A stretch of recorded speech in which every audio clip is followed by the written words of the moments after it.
It is my goal at the end of these that you breathe a little easier, knowing that we have a fully staffed, very comprehensive, very aggressive response to the COVID crisis here in the state of Rhode Island. Two quick pieces of housekeeping. Tomorrow, this briefing will happen at 2:30 instead of at 1 o'clock, and then after tomorrow, we'll go back to 1 o'clock every day. Also, one additional programming note, tomorrow morning at 8:30, Commerce will be hosting a special Facebook Live discussion with Mark Hayward, our Small Business Administration District Director, and they'll be answering any of your questions as it relates to the new SBA program for businesses. I will say, we're in very close contact with small businesses on a daily basis. I know many of you are really struggling right now, and we're working hard every day to advance you money, help you with bridge loans, help you apply for the SBA initiative. It's also very complicated, and many of these programs are oversubscribed.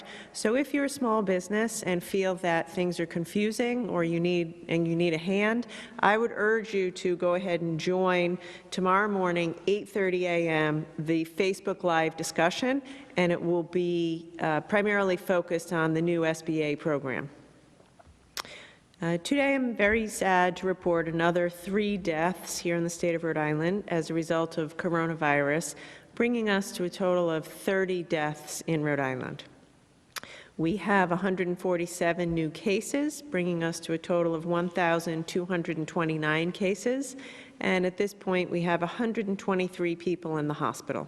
And in a few minutes, I'll turn it over to Dr. Alexander Scott to address the details.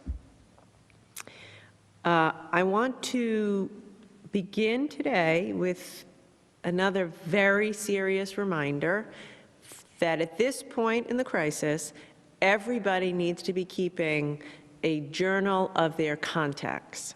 It is not enough to have a mental list. Don't tell me you're remembering it, you have a mental list. We're all very distracted, anxious, and busy. You won't remember unless you write it down. Every single day, I want you to take out a pen and paper and write down who you had contact with and where you went. Again, I really hope, since you're obeying the stay-at-home order, you're saying you were in your house and had contact with a couple family members. But if you have to go to the grocery store, if you're one of us that has to keep working, I need you to be serious about this. The discussions we're having now are moving in the direction of we're not going to allow folks to get testing unless they show up with their contact tracing notebook. I'm not announcing that today, but I want you to know that's how serious this is. This isn't an option. This isn't for some people. This is every single person in Rhode Island every day writing down on a piece of paper who you were with and where you've been. I want to get this economy open. I want to get Rhode Islanders back to work. I think about it every day, all day. There's way too much human suffering out there right now because of all the people who are out of work. So in order for that to happen, you guys, all of us, have to do our contact tracing. So I can move us to a place where everyone can get a test quickly for free if they want it, and then we can immediately put into quarantine and isolation people who are positive, and we can immediately test the folks who they had been in contact with. So please, I know times are tough right now, but cooperate with this. We can keep you safe and healthy and get everybody back to work much more quickly if we're all doing our job on contact tracing. To that point, I want to reiterate a few life-saving but simple-sounding things that I need everybody to do. Let's be honest, this is getting old right about now. We've been at it for 5 or 6 weeks, and it's really hard. Hard for all of us, hard for me every day to remember to wash our hands constantly, to not touch our faces, to use a face covering, a cloth face covering when you're out in public or at work, to wipe down surfaces every few hours in your home or at your place of work, to cough into your elbow instead of coughing into your hand or just coughing without covering your mouth. Really simple stuff. But we have to be vigilant. We have to be vigilant about it every single day. And we're going to be doing it for a while. We're going to be doing that for the next year. So just figure out ways. I'm hearing all kinds of creative things that people are doing in businesses and in families to make sure that everyone's using enough Purell and washing your hands enough, covering yourself when you cough. But please stay at it. Don't let yourselves get relaxed about it, because it's simple, but it's a new normal, and it's going to keep us all safe and healthy. Very, very, very important announcement. Nobody should be going to work if they are sick. I don't care who you are. I don't care how essential you are. You should not go to work if you're sick. If you have a cold, if you have a cough, if you have a fever, if you have aches and pains, if you have the sniffles, it is not okay to put on a mask and go to work. That's not okay. What you should do is go get yourself tested. We're at a place now that if you're feeling sick, we have plenty of testing. Go get yourself tested and do not go to work. Please. We know that it's the folks with symptoms that are the most contagious, and we're really trying to tamp down the spread of the virus at this point in time. I want to remind everybody that you're all eligible for 10 days of sick leave. That's due to the new federal stimulus program. So even if you didn't have any sick time before, we really can't have anyone going to work when you're sick. So remember, you can have sick time, at least 10 days of sick leave. And I also want to ask employers, all of you, however small and however large, do the right thing, please. And if you have a sick employee, let them stay home and pay them. And if you are operating your business, I need you, business owners, business operators, floor managers, to physically screen people and make sure no one is coming to work sick. It's the most important thing that we can do right now. As I said, if you are sick and if you have symptoms of coronavirus, we want you to get tested. We have the ability to do thousands of tests a day now in Rhode Island, thanks to a lot of hard work by a lot of people. So we want you to go ahead and get tested. And I want to take a second to review the ways you can get tested. If you are a parent and your child has corona-type symptoms, call the pediatrician. Call your pediatrician. Your pediatrician will give you advice, and if they think it's necessary, they will get you an appointment at one of our National Guard sites for your child to go ahead and get tested. Or some pediatricians have actually set up respiratory clinics in their offices, and you can go there and get the swab. If you are someone who's, basically healthy, young, don't have to go to work, but you feel sick, I want you to call your doctor, or call an urgent care center, or call the Department of Health if you don't have a doctor. Tell them your symptoms, and if they think it's necessary, then they'll send you to one of our National Guard sites to be swabbed and get tested. Those tests are very accurate, but it'll take a few days for you to get your results. If you are an essential employee, a healthcare worker, somebody who's over 60, somebody who has to go to work, then go on CVS.com and sign up to get a test at the new CVS site, because those results you receive right then and there. Between the time that you're swabbed and the time that you get the result of your test, it's less than a half an hour.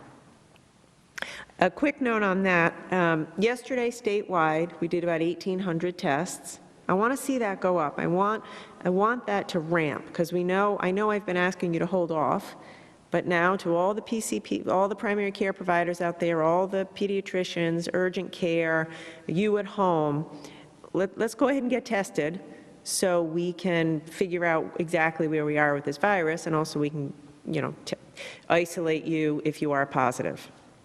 Yesterday was a very good day at CVS. It was kind of a soft launch. Everything went very well. They're working out the kinks. They're going to build to 1,000 over the course of this week. Again, I want to thank CBS. I want to thank the National Guard.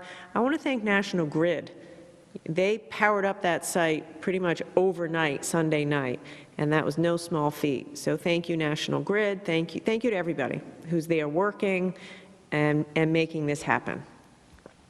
A few other announcements. Earlier today, I signed an executive order directing hospitals to submit daily reports to the Department of Health around how many supplies they have and how many coronavirus patients they are treating and how many people they are testing. So first, I want to begin with a thank you. Thank you to Lifespan and Care New England, especially our biggest hospital systems. But thank you to all the hospitals. You've been unbelievably cooperative and collaborative. You've been great partners to me and to the state and to the Department of Health. Thank you. I know these are trying circumstances, and I know difficult financial times for you. You've been terrific, and I hope you know that we're in this together and we're there to support you. You've also been great in getting us your data, and I want to thank you for that. Having said that, I felt it was important to sign this executive order just to further underscore how important this is. And also because it allows us to do a better job of procuring PPE and testing reagents and equipment and medical supplies for you and your nurses and your doctors and those who are at the hospital. Every day, all day, we're out in the market trying to purchase or get from the federal government masks, gloves, gowns, diagnostic equipment. And the very first question that everyone asks, whether it's the federal government or a commercial vendor, is what's the actual burn rate in your hospitals? How many masks are they going through every day? How many people are they tested positive? How many ICU beds are left? And so it's absolutely vital that we have that at the ready. And so we need to rely on our hospitals to continue to do what you're doing to get us accurate data every single day so we can fight for you and make sure that you and your employees are as safe as they can be. I have made a lot of executive orders and changes over the past 5 weeks. The overall approach that I've taken is to be aggressive, to be targeted, and to try to strike a balance between keeping people safe and maintaining a semblance of an economy. All difficult decisions. My top job is to keep everyone safe. Safety and health, number one. To buy us time to set up our healthcare system with testing and hospital beds and ventilators, et cetera, so that we can reopen the economy, and when we do, we can handle it. I realize it's been confusing in that I have changed the regulations and some different things expire on different dates. So bear with me for the next minute because I'm going to provide a comprehensive update on where we are and also clarity around extensions of certain restrictions. The following orders, which are currently in place, will be extended in the state of Rhode Island until May 8th. Number one, all social gatherings of more than 5 people will be prohibited. Emphasis, social gatherings. This is not places of work. This is not healthcare operations or institutions. These are social gatherings. These are churches, any parties, any kind of gatherings, gatherings at parks, gatherings out and about, whether they're inside or outside, any religious gatherings, any social gatherings between now and May 8th are prohibited in sizes of 5 or greater. Restaurant dine-in. Restaurants, bars, and cafes will continue to be closed until May 8th to dine-in service. They'll be allowed to sell wine and beer with takeout orders. If you are lucky enough to be able to have the money to eat out and order out, I'd ask you to think about tipping bigger than usual because We got to give a hand to all these folks working at restaurants. This is an unbelievably difficult time.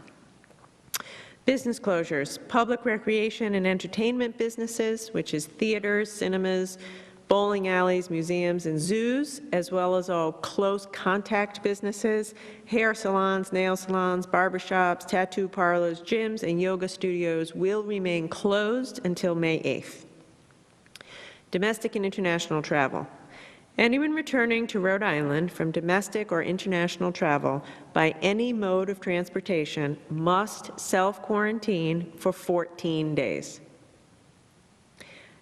So if you're in Florida now and you're a Rhode Islander and you're anxious to come home, great, we want you to come home.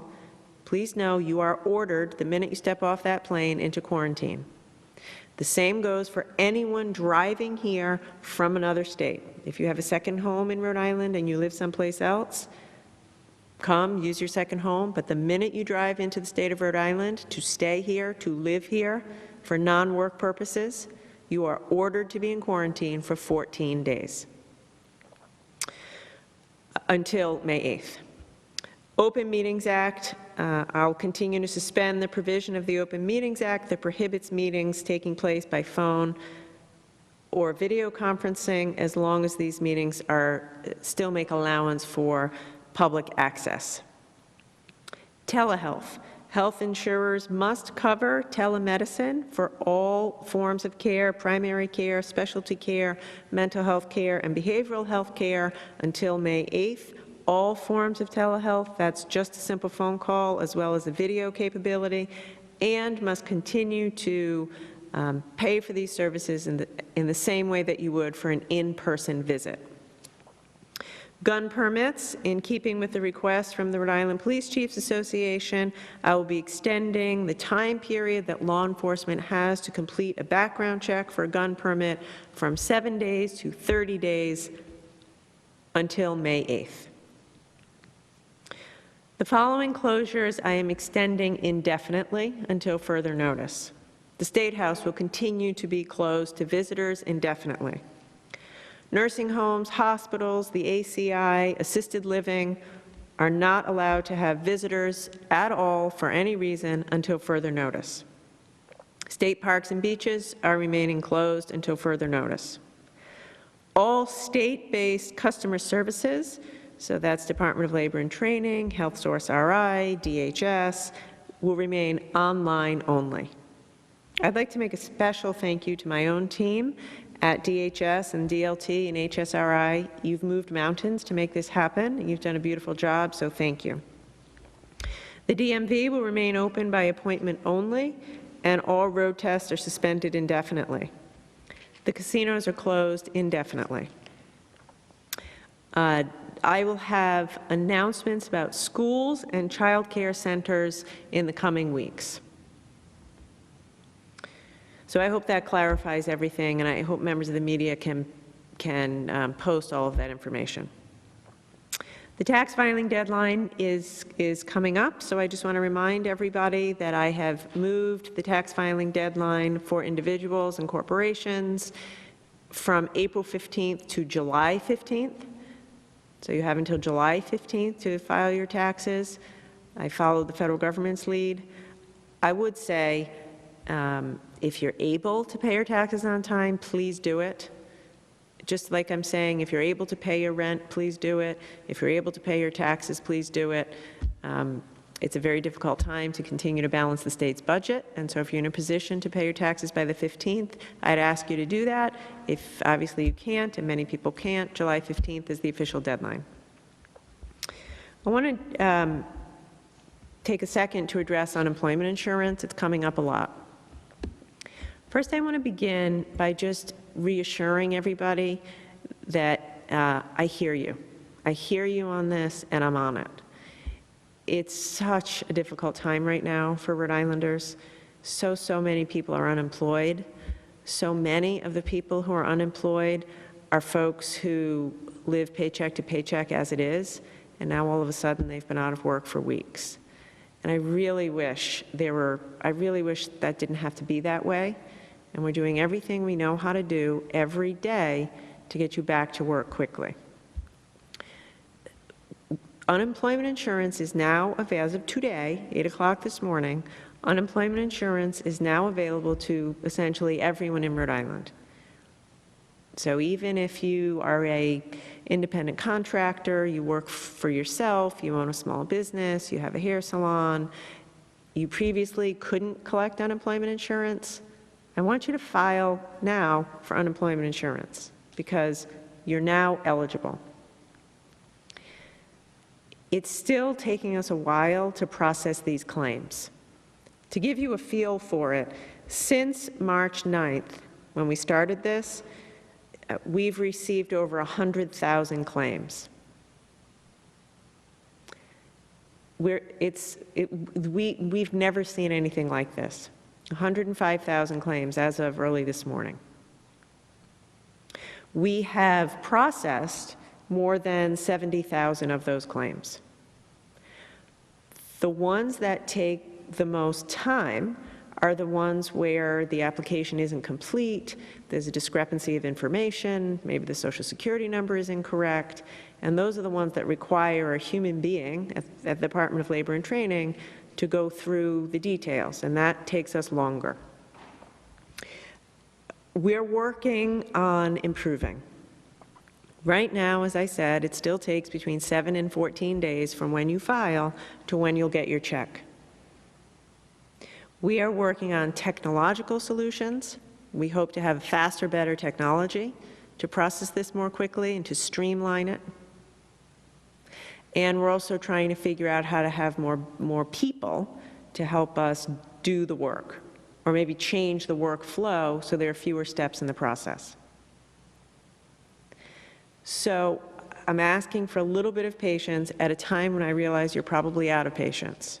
But I want you to know it's not for lack of effort and creativity. We are looking for all ways that we can to improve the technology, improve the workflow, and work as hard as we can to make sure that you get checks in your hand as fast as you can. I would ask you please to go online. The best thing you can do to get your checks quickly is to go online versus the phone and do everything you can to make sure the application is completely correct with absolutely accurate information. If you take a little more time to have a more complete, accurate application, it will really speed up the time that we could get you the check, because we're at a place where those can be automated. It's the ones that are a little more complicated or imperfect information where we have to do a manual process, and that takes us more time. I'm going to stay on this every single day until it gets a little bit better, and I'll be back to you in the days and weeks to come to give you more announcements on what we're doing to improve this so you can get your checks more quickly. I'll end with a little bit of good news on a kind of a happy note. I'd say overall, although this is a really difficult, trying time with all kinds of pain and suffering, I have been so heartened and overwhelmed and inspired by the gestures of kindness and gratitude and patience and empathy that are happening every day all over Rhode Island. It's really special to see. It's amazing. People looking in on neighbors, sending people flowers, shooting a text to make sure folks are okay. Please keep that up. It's the only thing that's going to get us through this. To that end, I want to highlight a very specific thing. I want to ask everyone to do this. Take a minute to go to nextdoor.com, www.nextdoor.com. Sign up for a free account. I want to thank the folks at nextdoor.com. They're offering this as a free service to the people of Rhode Island. Sign up for a free account. Go on the website and take a look at the help map. You can go there to see who in your neighborhood needs help, who might need a hand with errands, who might need a hand with groceries, who needs whatever. It's a really cool tool to connect us as neighbors. And so if you have a minute, take some time today, nextdoor.com, help map. Sign up yourself to help a neighbor. And if you need help, Don't be afraid to ask for help. Everyone needs a hand right now, and I mean everybody. If you think you're struggling, I have news for you, we all are. If you think you need a hand, we all do. And if you don't need one today, you might in a week from now. So dig deep if you can and help out a neighbor. And if you need a hand, go on nextdoor.com and don't be afraid to reach out and ask for some help, because it's that kind of charity and kindness that's going to see us through this.